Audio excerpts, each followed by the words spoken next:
Well, I'm afraid this is the last show in this series about my cars, and we're going to round off by looking at my 3 children. I keep them in my garage, and here's some music to go with them. Who do you think you are kidding, Mr. Hitler? Now you think old England's down. And here's another one. Money, money, money, money, money, in a rich man's world. And there's another one.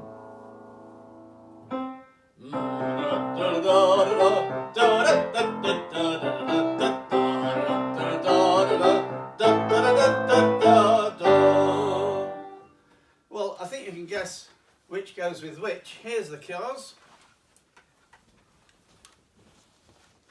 There's the first one, and it's a 1938 Austin 10. Who do you think you're kidding?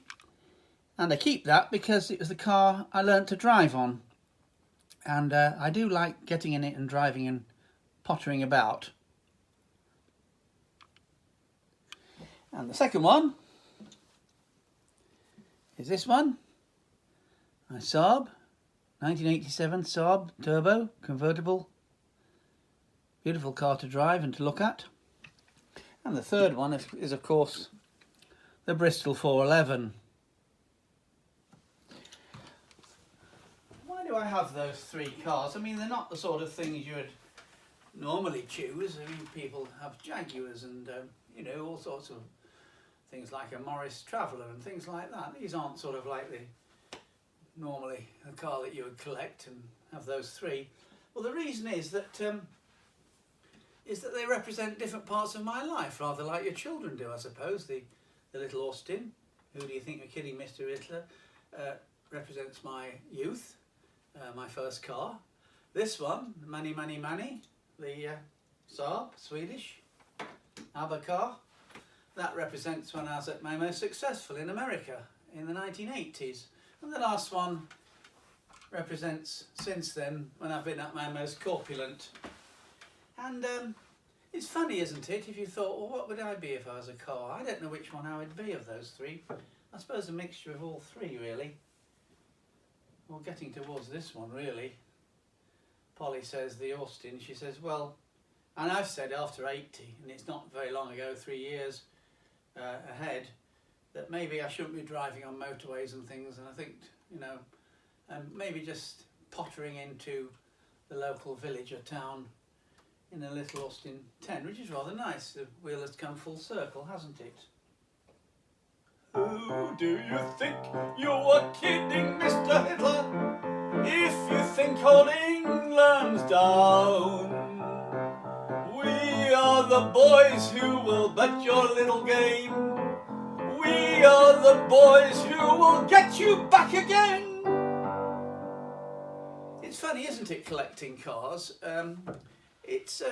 I'm afraid it's a old man's game, really. When you see the car club photographs in these magazines that come, and I belong to 2 of the clubs. I hardly ever go to. I'll go to the dinner at the RAC once a year of the Bristol Owners Club, and that's all really.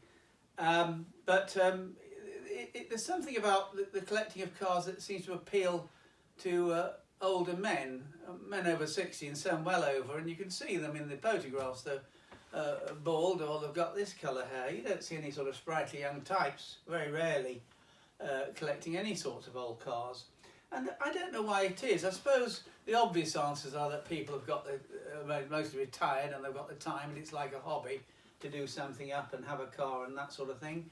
And I think the other reason is the one I've explained, is that they remind them of their youth, or there may have been cars that they envied and they couldn't afford at the time when they were out, like the Bristol, for example. I used to see a Bristol when I was in my 20s and 30s. I think, well, I could never get a car like that.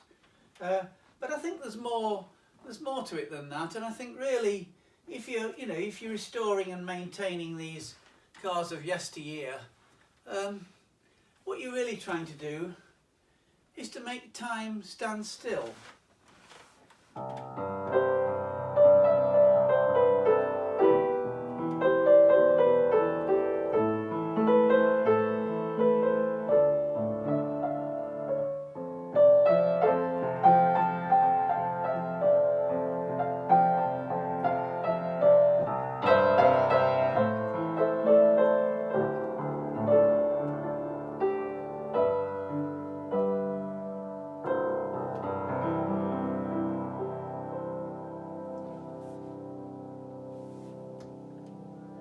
So coming back to what I said, if you were a car, what sort of car would you be?